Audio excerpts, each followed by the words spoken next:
Good morning, everyone, and welcome into the Bozard Port Studio for the St. Johns County Show that's on in the morning. We have St. Johns County Clerk of Courts, Brandon Patty, in studio. We'll get to all that more, but first we want to thank Bozard Ford. Since 1949, Bozard Ford Lincoln has been more than just a dealership. It's been a St. Augustine tradition built on trust, family values, and doing things the right way. For 75 years, generations of drivers have relied on Bozard for quality vehicles and honest service. With over 1,200 vehicles to choose from, no surprise pricing, and the Drive Happy guarantee, Bozard makes car buying truly effortless. That's the Bozard difference. Their award-winning, state-of-the-art facility features 91 climate-controlled service bays, a quick lane for no appointment-needed maintenance, and over 40 service vans to bring the Bozard difference straight to you. Those mobile service vans are great. Even Ford's Garage Restaurant right there on site. Recognized with the prestigious Triple Crown Award and President's Awards, Bozard Ford Lincoln delivers hometown service with national-level excellence. You'll find friendly faces, great pricing, and a better buying experience just off I-95 and State Road 16. Bozard Ford Lincoln, they are driven to inspire. Also, a big shout-out to all of our amazing sponsors. We've got Vitus Roofing, Old Town Trolley, Ben 39 Wine Bar, B&S Signs, Chris Lucero Bail Bonds, St. Augustine Handy Houses, and Sunny's Barbecue. You can support all of our wonderful sponsors and support us with your likes, comments, and shares. You can follow us on Instagram, subscribe on YouTube and Rumble, and download our app from the Apple App Store. You can check out that merch shop right there in the app. All right, good morning, fellas. Hey, happy Friday. Happy Friday. You're very festive in pink. It is field day at CPS, so I wore my CPS shirt, even though I'm not going to be there in spirit. I know Maeve's going to win every event. So just so the other kids know, you shouldn't even try. So. Just quit. Maeve's going to win them all. Don't even attempt. She's going to win them all. How you doing, Brandon? I'm good. Thanks for having me. Welcome in. Welcome back. So sorry on the mix-up yesterday. This is why I always follow up with emails with Blake. And in this case, it was just a conversation you and I had. Yeah, I'm sorry for not following up too on it. But thanks for having me. Excited to be here as always. Appreciate everything that y'all do. Thank you. Blake, how you doing in there? I stretched you out a little bit this morning, so we were running around a little crazy. We had a camera that was a little off, and so I apologize. Last minute repair. You handled it well, sir. Thank you. So he must have been muted for the cuss words for you, so I definitely heard those. No, those are under his breath for a reason. Those are under his breath for a reason. So Dad doesn't get too offended or angry. So they were great. All right. Question of the day. Okay. I think you just asked that. What countries did your ancestors come from?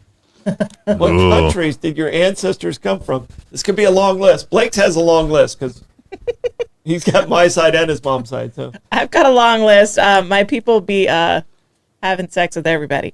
I've got England, France, Scotland. I've got some German, some Native American. It was all of Europe and like a touch of Africa. A touch. All right. Have you done the 23andMe? Yeah, I did. Okay. All right. So I've got the whole breakdown in percentages, but yeah. So I'm very European exploration. Blake, do you know colonizing? Do you know yours, or am I going to need to help you with yours? I think you can answer on your side, but the answer on my mom's side, I know definitely Puerto Rican and Romanian. Romanian as well. Yeah. Yep. Right on. Yep. So Puerto Rican and Romanian on your mom's side. So, and we'll get to mine in a second. Well, you would think with Patty, right, that it would be Irish, but it ends up being Scottish, English, French, the European style. But I've not taken the 23andMe analysis. No, have you? Yes, I have. And it was the most boring 23andMe of all time. Usually, what they do is they send you this circle with pies, and it's like a pie chart, slices, and it's like, and you have a percentage. Mine was all the same color. All right, because my family is from Wales. Blevins is a Welsh, and I got all the way back to 1638. Okay. When they came to New York. They were in Oyster Bay, New York, and then they went to Providence, and then they came to Tennessee, and then my dad came to Florida. Yeah. So, I mean, I got all the way back with that from my dad's side. From my mom's side, my grandmother and grandfather's ancestors were only 10 miles. They were one village apart in England, just outside of Derby. And so at some point, they probably passed each other on the road 150 years ago. Yeah. So my entire 23andMe is one color.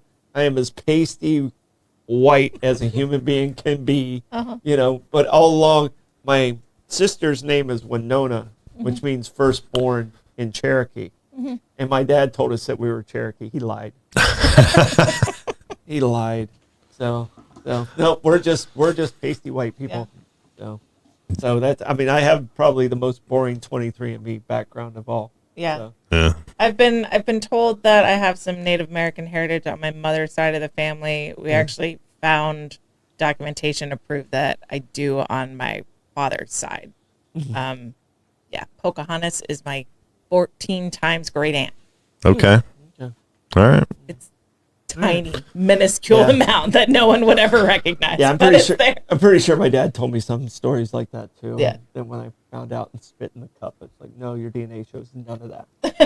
Well, and for what it's worth, these stories, your background, all that is the American story, right? Yeah. It's coming to the new world. It's people's like intermingling, coming together for an idea, right? Trying to find a brighter future and all the rest. And it allows us to, I'd be curious if there was the 23andMe and if you went to Munich, Germany. I bet those are, I bet they don't have much of an advertising campaign going there. They probably don't there at all. So yeah, it doesn't work there. It just doesn't work. 100% German. Got it. But when I did the deep dive, the unique thing about my family is hard life farmers. All of them were farmers. Even with my dad's generation, but they all lived in their 70s, 80s, and 90s, and we're talking 400 years back. Yeah. And it's pretty wild that cool. actually happened. None of them died in war. None of them got stabbed at a bar. It is my family. It is my family. So it's pretty wild that none of them died young, which is kind of encouraging. So, Yeah, that's cool. so I'm gonna live. Are you concerned about dying young, Troy? Not anymore. I'm not young anymore. Finally qualified for I think I'm beyond that point where like, oh, he's so young. I don't think, He's dodged that bullet. I don't think that's the one they're gonna say. Oh, There's so many years left. taken too soon. Taken too. Finally.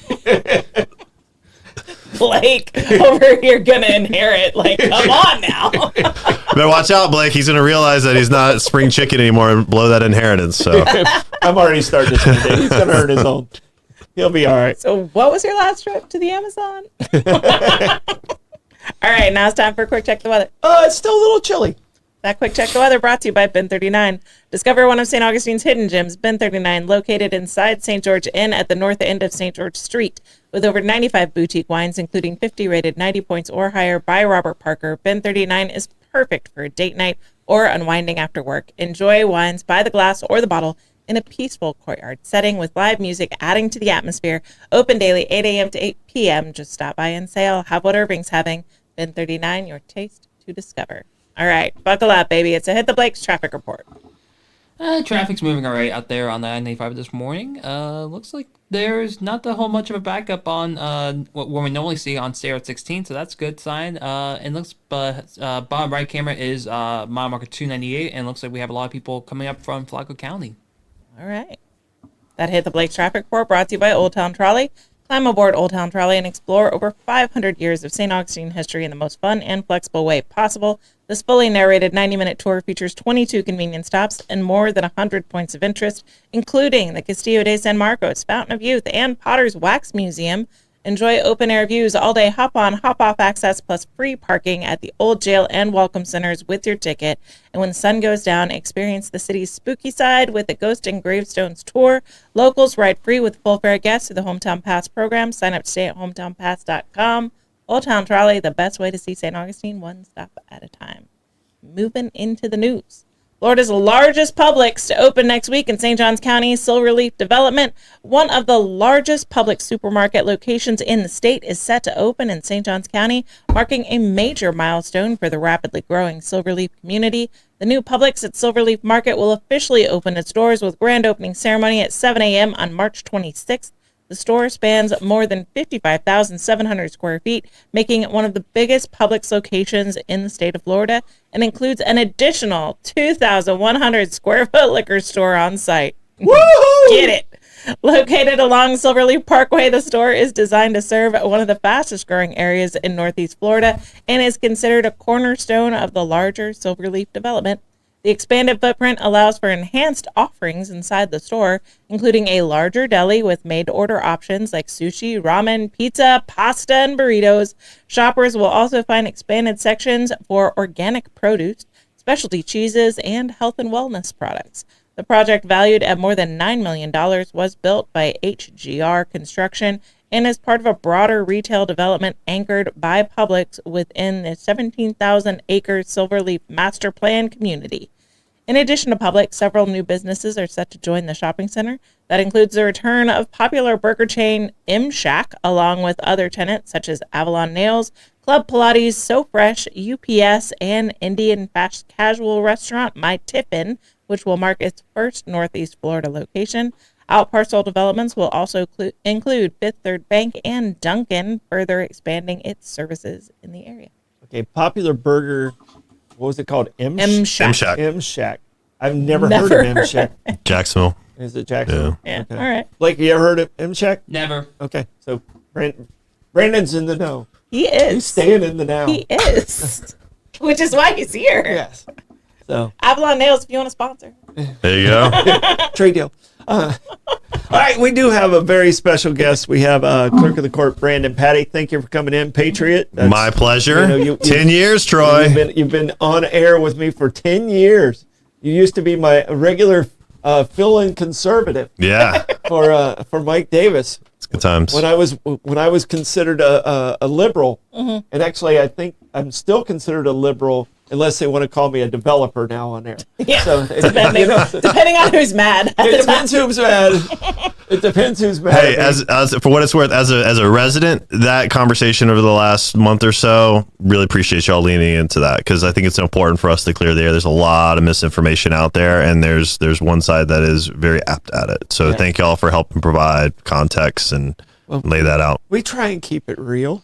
So we try and Do our best. keep it balanced, and we'll stay there. Yeah. But Brandon, you are not only the clerk of the court. You're give me your rank again, because you since we started 10 years ago. What was your rank? Yeah, and what is that's your true. rank now? So I was a lieutenant at that point, so in 03, and I just put on 05, so commander in June. Commander in. So I come up on 20 years in 2028, and then have to make a decision: do I retire, keep it going? So we'll cross that bridge when we get there. Right. And we always want to know what's happening at the clerk's office, but your expertise in what's going on. I mean, what is your role? Because you were in one of the camps that got attacked. Yeah. Yeah, both. So tell us about your role in the military and the connection with the Middle East. Sure. So up till about 2015, I was involved with various commands. Just on the reserve side, it's somewhat of a parallel organization as the active component, though there are nuances, right? It's 1 week in a month, 2 weeks a year, supposedly. But you support commands in various areas. So we have some that support Indo-PACOM, so Northcom, so forth. 2015 joined the CENTCOM 5th Fleet Unit, which supports operations in the Middle East and in the CENTCOM AOR area responsibility. And there was 5th Fleet Bahrain, so naval support activity NSA Bahrain. So traveled over there fairly regularly, once or twice a year, and primarily just help provide support. I'm what's called an information warfare officer, so a lot of that's just an analytical support to the fleet and to our customers. And so got into a routine of traveling over there for about a 10-year period until about 2022, so about 7 years. And then in 24, was involuntarily mobilized to the Middle East in support of Operation Inherent Resolve, which is the fight against ISIS and what is called Iranian-aligned militia groups, which are those that were threatening our forces in Syria and Iraq, so providing support there. And so really I just had kind of a front row seat to the churn in the Middle East and the impact, the malign activities that Iran was having. And and it is true. It's not a talking point. It's not a spin, but Iran, it has been and is the largest state sponsor of terrorism in the Middle East since the 1979 revolution, and have killed hundreds of Americans for decades, beginning back with the embassy bombing in Beirut in the 80s. And then really in October 7th of 2023, when Hamas attacked Israel, where that changed the game. And so that's where there was that horrific terrorist attack. 1,200 lives were taken, just brutality. And at that point, Israel changed their calculation on how to deal with Iran, right? Before that, it was death to America, death to Israel. Okay, we'll counter you where we can. Yeah. And much of that was in the shadows, to it being much more of an overt attack to dismantle Hamas, Hezbollah, and Iran. And over those years, I front row seat of the activities and saw the capabilities that Iran has. And then as life would have it, came back from deployment, joined a different unit. So now I'm part of a regional command in Jacksonville. And so primarily provide training support to our subordinate units. Mm-hmm. So I'm no longer involved directly with the fight, so to speak. But watching it unfold and an appreciation of the destruction that Iran has brought, I appreciate that we recognize Iran was at a weakened state after the 12-day war last year, that they were beginning to rearm and reconstitute their armed forces. And we had to make a choice, and I think it is one of those where you can always Monday morning quarterback, whether it's a war, which is very real, and lives and all the rest that are at stake. And so don't want to discount that, but the same way we Monday morning quarterback many things. And so I think it's been an interesting, obviously, few weeks, and to see where the war is going. I think it was an announcement yesterday, that we're now looking at clearing the Strait of Hormuz. So they're using A-10 Warthogs, which are air-to-ground attack aircraft, Apaches, in order to attack the fast boats, try to hit their coastal missile batteries and so forth in order to help clear the strait. So a lot going on. And people don't understand that that's where you're seeing it at the pumps, right? Is the Strait of Hormuz. But in 2024, the bombing had already taken place in Israel. Do you think in your mind, wow, we're building up to something where we're at today? Could you see it then? Or was it just like, okay, hopefully this one bombing will get them back in line, like the bombing they did last year? War. Yes, sir. The bombing they did last year, was it just hopeful from within side that would stifle them? And then they built back up. So what was in 2024? What was the feeling? Was it the feeling of we're building up to something big, or was it okay, we can still keep them at bay? Yeah. So I would take a step back as well and say that over the last 3-4 years, I mean, you can go all the way back to 2019 and before, right? And there's been this sort of shadow boxing, just kind of connect a little bit here, a little bit there. And then it was October 7th with the attack on Israel that changed the paradigm, and it became it no longer became this sort of threat. It became very real. It became an existential threat for Israel, because to them it was like, Iran is saying death to Israel. We just got attacked by one of their proxies. It was a brutal attack. And we can't risk it anymore. And so they really started pushing back against the proxies. And then through that, Israel was very clear, and Netanyahu was very clear that they were going to take out Hamas and take out their leadership. And so then they struck in Iran. I mean, they've had some incredible intelligence successes, but they killed one of Hamas's political leaders in Tehran, in the Ayatollah's guest house, if I remember correctly. Wow. I mean, just masterful work. Right in the backyard. And at that point, Iran had to respond, right? So Iran sent missiles over to Israel. Israel attacked back. Iran sent back, and this is when we're in Kuwait, and we were never really under threat, but we're in Kuwait, kind of watching it, right? Like we're going through bunker drills, we're doing the thing, and so the missiles are going flying back and forth, and then it got to the place of the 12-day war last June, where Israel and the United States recognized that there was an opportunity that Iran was getting close to the threshold of having nuclear capabilities. And bluntly, the Ayatollah putting out one of their documents saying we will never have nuclear weapons. That's great, but you're also the largest state sponsor of terrorism. Yeah. Yeah. We won't, but I will give it to them. Yeah. And so watching that, and then in June, there seemed like there was a pause, like maybe this would have been it, but it started ramping back up to the place of where just the Iranian regime and is holding its people hostage. And that's where I think that was the shift recently to was in January. So right, they had this massive protests in the streets of Tehran and throughout Iran. And then the Iranian security state, who truly, like, for them, it is a life or death struggle, right? Like, if the Iranian regime falls, they're dead. Yeah.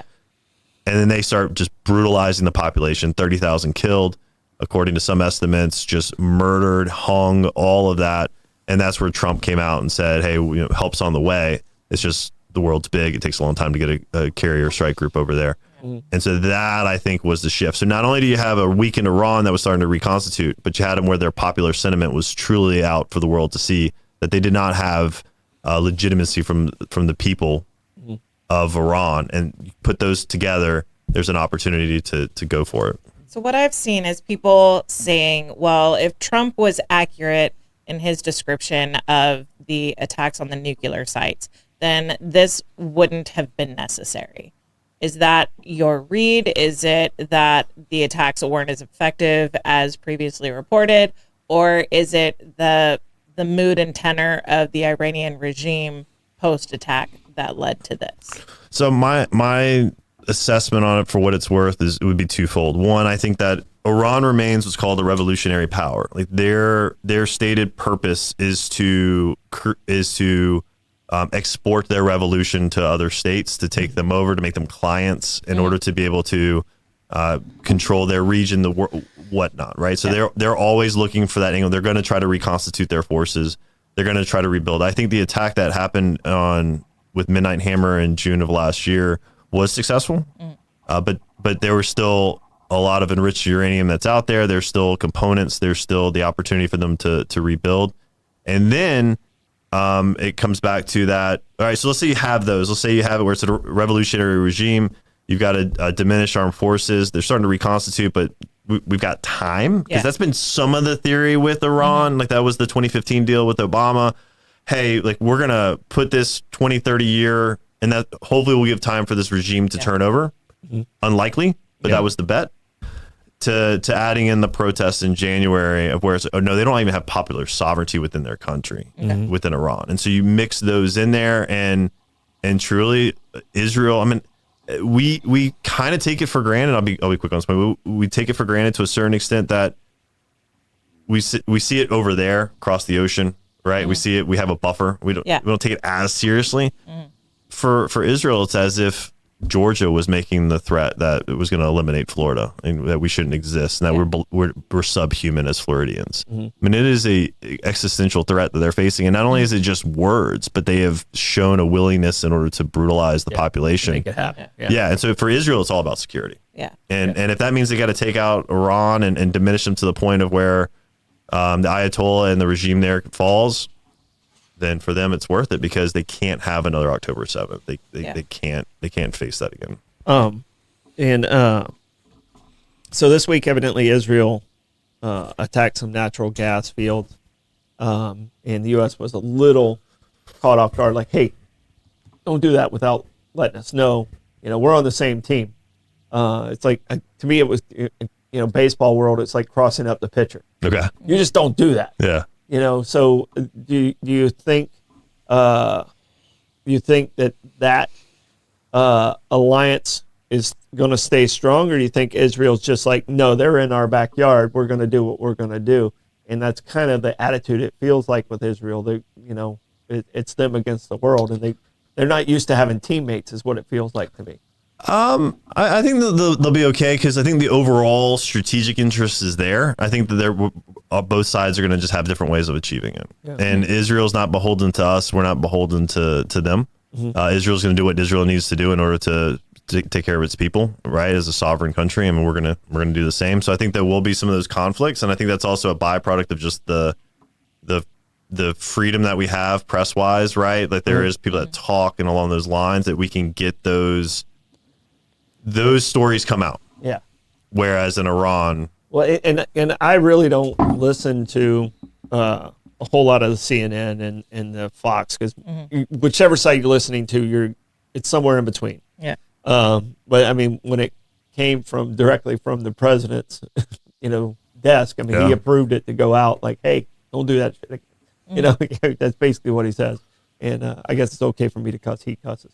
So, You're not a New Yorker. He is. Yeah. No, he's a Floridian. Floridian now. Yeah, Now. he pays taxes here. You're Now. Floridian.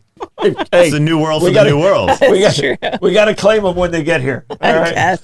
I looked it up. We have to claim them. But to your point, Until the moat. Troy, Until the so moat. I would argue I would say probably part of the reason why he came out and said that is because energy is to your point earlier, right? Like the price of the pump is skyrocketing. It's up considerably. We are seeing the real effect of, I don't want to call it theory, but principles. Maritime choke points are real. You choke out the Strait of Hormuz, where 20% of oil comes through, even though we're a net exporter in the United States for oil. It's still it's a global price. Yeah. And so we're seeing that and we're living that. And all of the strategies that they've had for years and that we've war gamed and they've war gamed, it's all coming to a head. Yeah. Yeah. No, and we got to leave them, because at the end of this, we're going to have to rebuild them. So we got to leave it where it makes it easier for the rebuild, and some of the attacks that Israel did was like, okay, you just made it real challenging on the backside of this. I'm feeling confident, that, we're gonna get there. That regime change is already starting to happen, and then we're gonna have to be a part of the rebuild. That's what we do. We kick somebody's ass and then we go, "You're all right. Come on, we got you." Are we the only nation to ever exist that's like, we're going to destroy you, but just a little bit and for a little while, and then we'll rebuild you as long as you play nice? Yeah, I mean, there's nuance with that, right? Yeah. Like, we're trying to take out a regime, or war is not with the Iranian Japan people. is in the White House, and she ran up to Trump. The prime minister of Japan yesterday ran up to Trump and gave him a hug.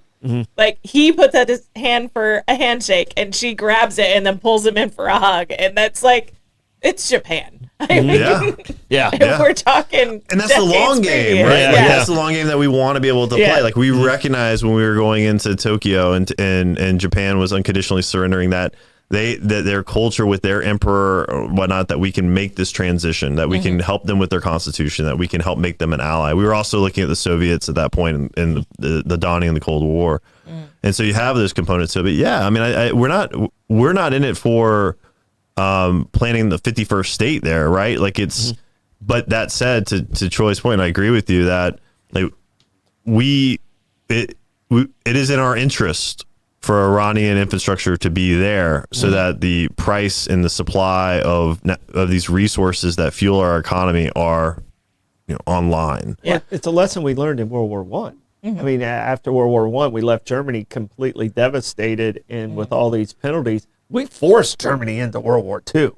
We created an almost livable state for them with the penalties of what we did for World War One. We did a much better job in World War Two after the fact in the rebuild, and I think hopefully we've learned our lesson not to do that again. I mean, because you are literally creating and building an enemy if you go with the Treaty of Versailles. What happened with that. Yeah.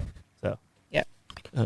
All right, we got to pay a little bit of bills, and then we're going to come back and talk about the clerk's office. Okay. Are you okay with that, sir? Yeah. No, absolutely, sir. So honored to be here. Thank you. Yeah. Thank you. All right, speaking of gas prices, Gas Buddy Gas Report, tell us in the comments what gas prices are looking like around you. Sunoco on North Ponce de Leon Boulevard is at $3.89. Shell at North Ponce de Leon Boulevard is at $3.94. Owens on South Ponce is $3.96. Shell at 146 King Street is $3.97. Sunoco on South Ponce is $3.97. Shell at 216 Ponce de Leon Boulevard is at $3.97. Mobile and Circle K on South Ponce, $3.98. Gate on Mizell Road is $3.99. Gate at US 1 North is $3.99. Circle K on US 1 North is also $3.99. That Gas Buddy Gas Report is brought to you by Chris Lucero Bail Bonds. When the unexpected happens, turn to the name St. Augustine Trust, Chris Lucero Bail Bonds, available 24/7, Their experienced, compassionate team moves fast to help you or your loved one get out of jail and back home. They handle everything from paperwork to release with professionalism, discretion, and zero judgment. When every minute counts, remember the name and the number. Chris Lucero, bail bonds at 904-822-BAIL. That's 904-822-2245. We've got live music today. Reggie Starr, it's at Cimarron Golf Club at 6 o'clock. Denny Blue is at Florida Moonshine Company at 6 o'clock. Claire Van Diver is at La Cocina at the cellar upstairs, also 6 o'clock. Eddie Pickett and Jesse Crusay is at Mellow Mushroom at Durban Crossing at 6 o'clock. We've got Sage Trunnell at Blue Parrot at 6 o'clock. David Watt Besley and Sue Seymour Westcott is at Tides at 6 o'clock.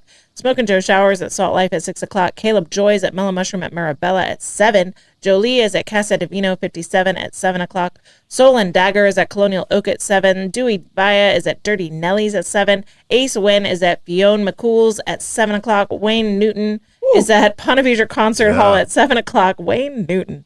And Widespread Panic is at the Amp at 7 o'clock. Circus All weekend. is at Arnold's at 7 o'clock. Widespread Panic doesn't move fast. They stay all weekend. All weekend. Buddy Crump and Christian Powers and J.R. Ward is at Pierre's Pub at 7 o'clock. Matt Wilson is at Cortesi's at 8 o'clock. Kevin Edwards is at Ann O'Malley's at 8 o'clock. Bad Dog Mama is at Barley Republic at 9 o'clock. Bo and the Burners, a Rockabilly Trio, is at Milltop Tavern at 9 o'clock. And Versatile is closing out the night at Bar With No Name at 10 o'clock. Wow, there's nothing to do here. Not a dang Not a thing. thing. So boring. What a boring town. Music Report is brought to you by Fidus Roofing. When it comes to protecting your home and property, trust Fidus Roofing and Construction. Voted best of St. Augustine every year since 2012, specializing in residential and multifamily roofing. Fidus delivers expert shingle roof solutions, metal roof installations, and quality paperwork built to handle Florida's toughest weather. As a GAP Master Elite contractor, their work is backed by top-tier materials and trusted warranties. From emergency repairs to full roof replacements, Fidus gets it done right. Call 904-355-ROOF. That's 904-355-7663. Fidus Roofing, where trust is built from the top down. And We don't do- Bobby wanted people to know they do pavers And gutters. And gutters. Okay. And gutters. Thanks, Bob. Yeah. We don't do trends on interview days, so Tap Into the Trends is brought to you by St. Augustine Handy House. Looking for a portable building that's built to last? St. Augustine Handy House, proudly owned by Troy Usiana Enterprises and has been serving the community since 1988.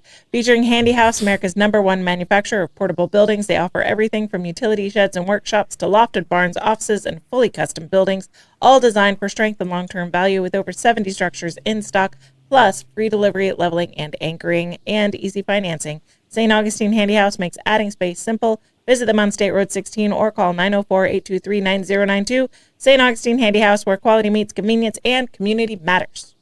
Yeah. We're done. Yeah. Good job. All right. We are back to the Patriot. Yes. Brandon Patty, our clerk of the court. Very proud that he is our clerk of the court. Thanks, Ben. So, Brandon, like you said, 10 years ago, you weren't the clerk of the court. Yeah. You were coming on the show, and we were battling back and forth in a lot of different things. And you got But elected in spite of all in that? spite of all that. In spite of all that. Some people still like me, Amanda. I have been the token Republican with you battling on politics. I get it. So, Thank you for your service. Back at you. so you actually were elected when you were overseas. Yes. last time. That's the last time you were put in overseas. Please explain, because I know a lot of our audience knows, but the clerk of the court has so many different duties. So can you do the Reader's Digest version of what the clerk of the court does for us? So the essence of the office is we are a check and balance to the county government and to the judicial branch. So through that, it's when you start distilling that down further on the judicial side, it's we bring in the juries, we summons the juries, the judges, the judiciary selects the jurors for their trials, right? So there's that dual control. If they need evidence for a case, we are the evidence custodian for it, right? The judiciary or law enforcement, they're not the ones that are handling it. Or if it's a civil case, the parties to it, it's us. So there's always that dual control. On the BCC side, the Board of County Commissioners, we're in the meetings, we're taking the notes. Our most prominent role at a BCC meeting is when the commissioner is about to make a motion for a resolution, and they'll say, vote to enact resolution 102.84. Yeah. So that's our minutes and records team. And so we're always helping provide that, right? So like in a parallel universe, or maybe a county down south or a county up north, not here in St. Johns County, commissioner may not like the way a vote goes, may want to change the minutes. And if the minutes were taken by staff, they'd have a little bit more control. We've never gotten that call here in St. Johns County, and I doubt we ever would. But there is that for dual control, because that check and balance helps preserve what's called the public trust, which is in our Constitution, the Florida Constitution, which is that those that are elected to serve, or those in a position to serve, maintain that your interests, our interests as the public, comes first and foremost. That there isn't any sort of other outside influence or political influence that rises above what's called public interests, public trust. So when you decided, okay, because I mean, you've always been very active in the political scene here in St. Johns County. You were at one point you were going to run against Governor DeSantis. No, do not say that, Troy. No. You were in the race first. Why was I in the race? What was he doing? You were in the race first. No. He got in. And No, Troy.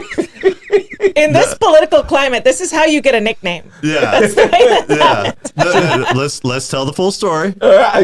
So Marco's running for president. 2016. DeSantis is running for U.S. Senate. His seat was vacant, so his seat was open. Yeah. So that's when threw the hat in. The proverbial hat ran, and then June 2016, Marco decided to run for Go back to Senate. To which DeSantis decided to run for his seat.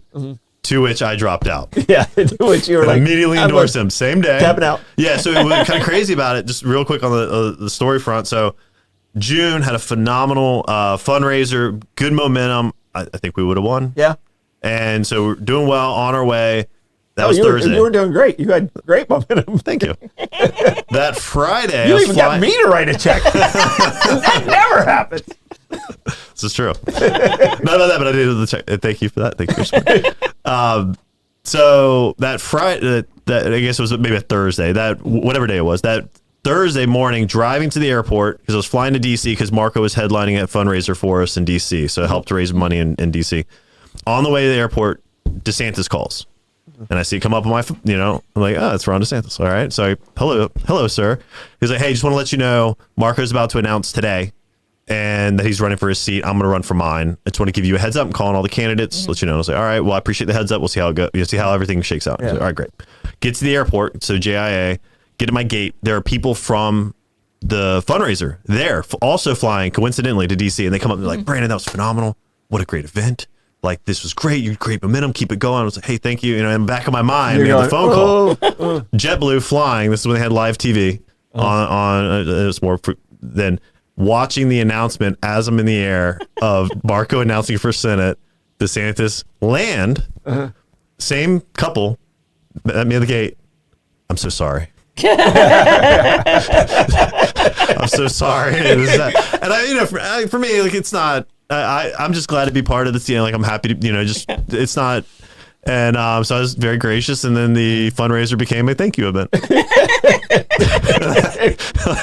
And that was it. And dropped out. So no. You never officially were running against him. Okay, I'll clear that up. I'm not the smartest man, Troy, but I'm not a fool. But my question was going to go to, do you ever go, if Marco would have stayed where he was at and DeSantis would have stayed going for where he was at, you would have been a House of Representative. Yeah. I think you would have won.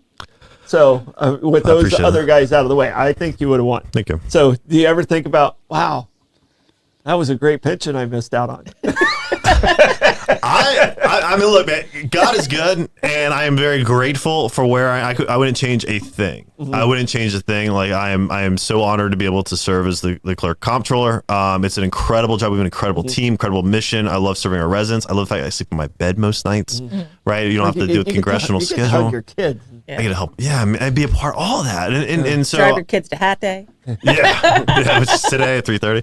But yeah, like so to be able to do all of that, I couldn't be more grateful, and we're right at 10 years, right? So this time 10 years ago was the first quarter of the congressional. So hustling, trying to hit our mark. Our mark was 100,000. Could we raise 100,000? And first time candidate, it's a big deal. And so we were, barely able to get over that. Good momentum. It was an incredible ride, but could not be more grateful. And again, it was one of those things where no one wakes up in the morning or in fourth grade and like, what do you want to be when you grow up? I want to be clerk and comptroller. Right? Like that's not.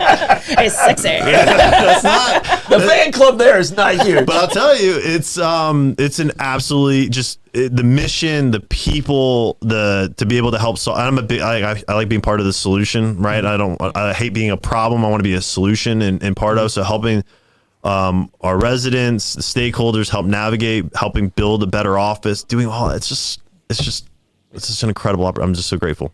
And now you are an elected official, and as you mature, do you see yourself possibly going back to something like that? You don't anymore. That time is gone. I mean, yeah, I don't have any aspirations for other than the opportunity to serve in this role, and I was very grateful the voters sent me back for 4 more years, right? Because every 4 years is a performance review. Yeah, it's 50% plus one, and then if you don't, then you're out. So very grateful for the opportunity. We'll see what happens, but I have no interest otherwise. I mean, I think part of the Navy side helps kind of scratch that itch a little bit. And which I love, because I'm able to take from experiences in the clerk's office, apply them with the Navy and with our role, my role there, and then with the Navy back to the office. And that was one thing of the deployment when I was gone for the 6 months. I didn't have to worry about HR. Yeah. I didn't have to worry about funding. Yeah. Right. I just had to worry about plans. Yeah. I was one of the guys, one of the team. And so I do appreciate kind of that balance. It just keeps you grounded. Gotcha. And it also just allows you to hopefully get better, because the more of those experiences you can pull from, you can say, hey, that's great, I'm going to do that. It didn't really work, so I'm not going to do that one over here, and vice versa. All right. Back to the clerk's office.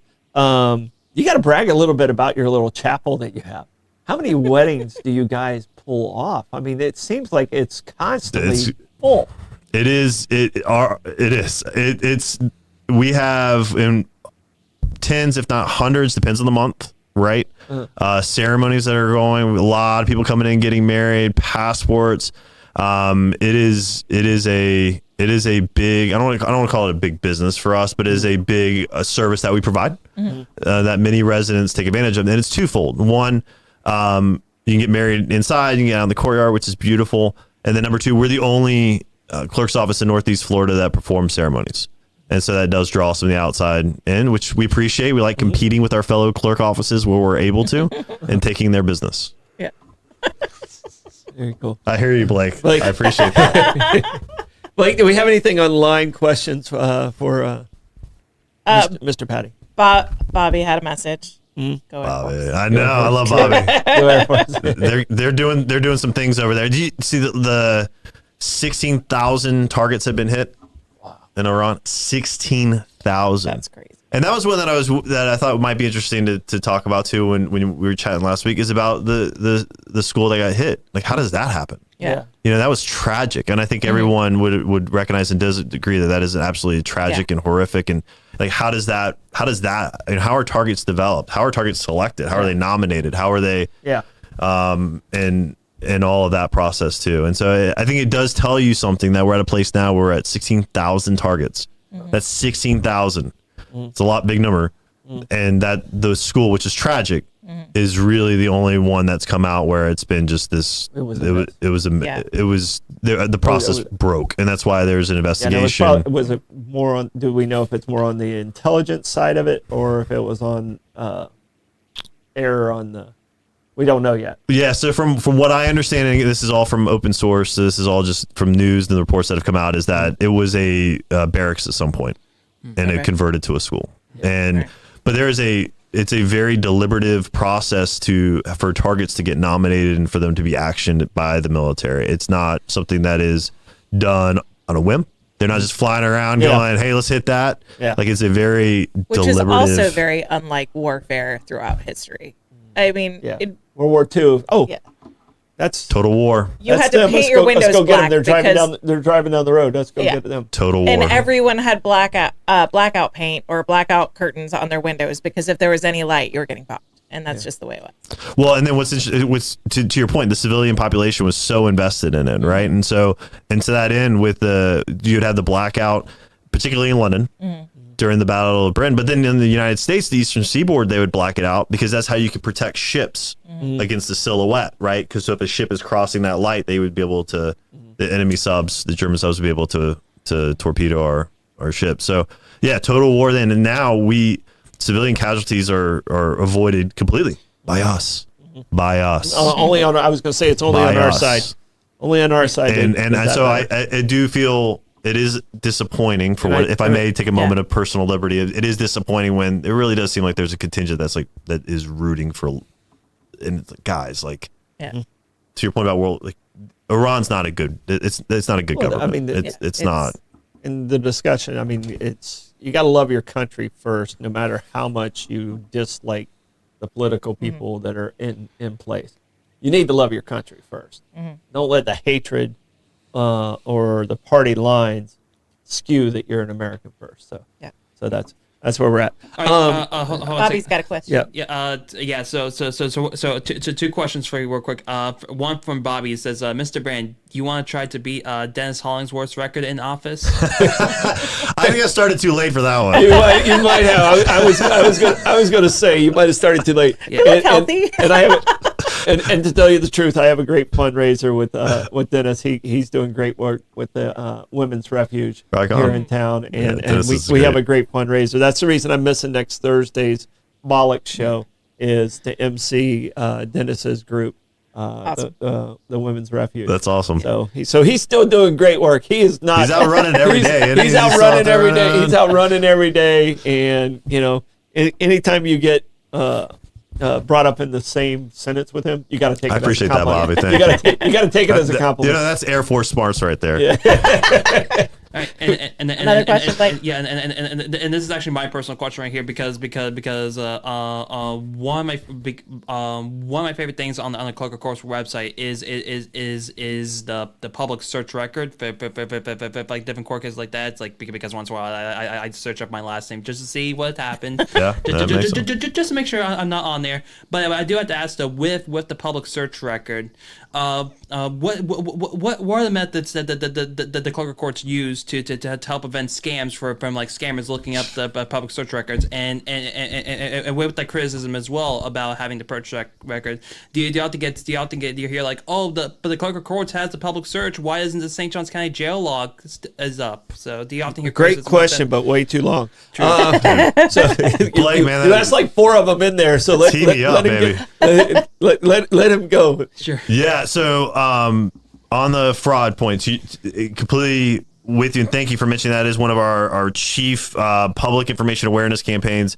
Is property fraud is a growing crime in the United States. So we're encouraging all residents, business owners, others to not only sign up here, but if they own other properties or whatnot across the state, all clerks offer this service. Go to our website, sign up, call our office. We can sign you up. Call me, I'll sign you up.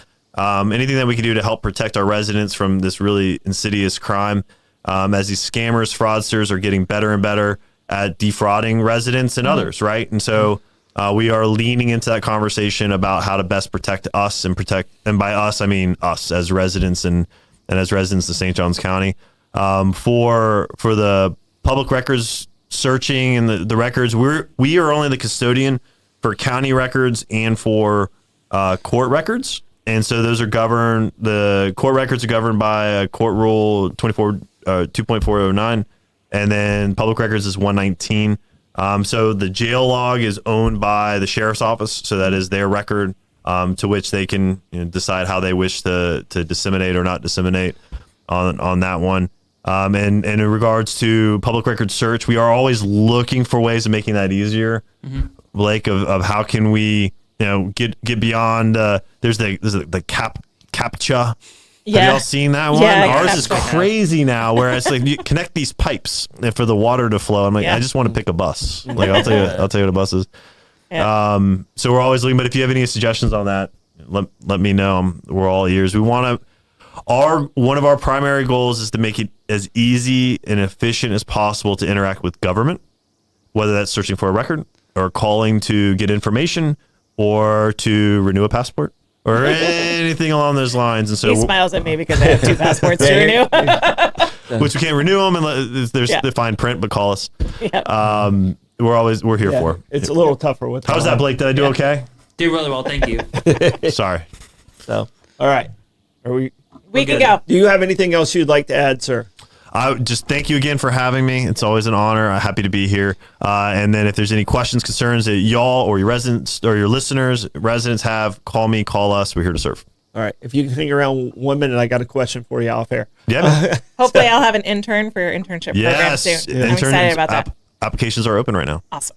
All right, Troy, how do you want to check the comments today?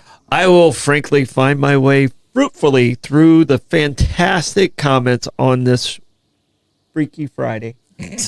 That freaky fruitful search is brought to you by BNS Signs. For over 50 years, family-owned BNS Signs has been a trusted name in signage across St. Augustine and the surrounding area. From vinyl lettering to large pylon signs, BNS does it all, backed by fast installation, expert crane service, and reliable repair and maintenance to keep signs looking their best. Named Business of the Year in 2025, BNS Signs is known for quality craftsmanship and top-level service. Make a lasting impression with BNS Signs. Visit bnssigns.com because when it comes to signs, they do it all. All right, Troy, give us comments. All right. First off, it is the first day of spring. Yeah. Not yet. It doesn't happen until 10:46 Oh, okay. a.m. Eastern time. So I Okay. have So- until then to put away my winter village. Right now it's winter. So outside at 10:46, it better flip over to spring or I'm going to be ticked. All right. It better So- look like the wall coming down and Who Framed Roger Rabbit. Yeah. And suddenly it's all Yeah. rainbows and lollipops. And All right. bunnies. It's also National Very obscure Ravioli Day. reference. That's good. So Maeve is going to be happy about that. Not sure how Nick is always first comment. He's kind of a ninja on that. There's a car show at He Beaux-Arts. is not paying me. Yeah, there's a car show at Beaux-Arts tomorrow from 9 to 2. And by the way, there was a lot of going back and forth of what's in a Publix plaza. Publix doesn't own their buildings. They rent their buildings. People think Publix owns the entire plaza, and they don't own it. It's usually a bigger REIT that owns the thing. Okay. So don't get mad at Publix because there's a Chinese place right next to it, Chinese food place or a nail salon. That's what they were complaining about. It's like Publix is so nice, but everything around it's not Publix's fault. So don't blame Publix. They're still nice. Landlord's fault. Yeah, it's those evil developers. If only we knew something so we could put a stop to this evil. Yes. So great comments. Always great to have you, and they Thanks for were having very me. supportive. And I couldn't go through where everyone's families was from. I would have taken There's a too lot. long. It would Yeah. have taken too long. All right. Do we have Stardom Stat? Stardom stat. It's so perfect today. 1854. Today was the beginning in Wisconsin of the Republican Party. So you Hey. were supposed to be here today. He knew yesterday. He's like, no, I want to come on our birthday. Yeah. I should be wearing red. Yes. What is this? What are we doing? But the Republican Party sprung out of the Whig. The Whig weren't doing a good enough job in the Republican Party's mind and opinion on slavery and getting it done. And that's basically where the Republican Party sprung out of the Whig Party, saying, guys, we got to do more. And they did. They did. Within Yeah. 10 years. They did. There you go. Within 10 years, they got it accomplished. They did. All right, that's Stardom Stat brought to you by Sonny's Barbecue. Craving real Southern barbecue? Sonny's Barbecue, located at 2720 State Road 16 in St. Augustine, serves up slow smoked favorites made to satisfy. Start with crowd pleasers like barbecue pork egg rolls, smoked wings, or crispy corn nuggets. Then dig into their tender baby back ribs or try one of the Pitmaster's picks with all the classic sides, including that famous garlic bread. And no visit is complete without Sonny's signature sweet tea. Sonny's Barbecue, local pitmaster since 1968. The Republican Party born in Wisconsin. What happened, man? Wisconsin. Wisconsin. Do we have plugs, Troy? Oh yeah, Bobby told me to say go Air Force in case we forgot. We do have plugs. I want everyone to have a beautiful He didn't weekend. hear me say it. He There's doesn't a listen to a word. widespread panic is going to be at the amphitheater all 3 days.